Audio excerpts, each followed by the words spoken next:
Iba't ibang klase ng babae kung mag-aasawa ka.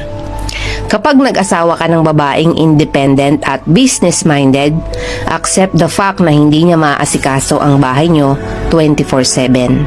Kapag gusto mo naman sa babae ay inaasikaso ka full-time, accept the fact na hindi siya kumikita ng sarili niyang pera at may time na mapapabayaan ang kanyang sarili, kakaintindi sa'yo at sa anak niyo. Kapag gusto mo ng babaeng makinis, maputi, at chicks na chicks, accept the fact na kapag inasawa mo yan, kailangan mong sagutin ang lahat ng expenses niya sa beauty products to maintain her beauty. Kapag gusto mo ng babae na hindi ka bubungangaan, make sure na itatrato mo siya ng tama at tutulungan sa mga gawain. Kapag gusto mo sa babae na supportive siya sa'yo at hindi pinaghihigpitan, make sure na alam mo ang limit para magkaroon siya ng mas malaking tiwala sa'yo.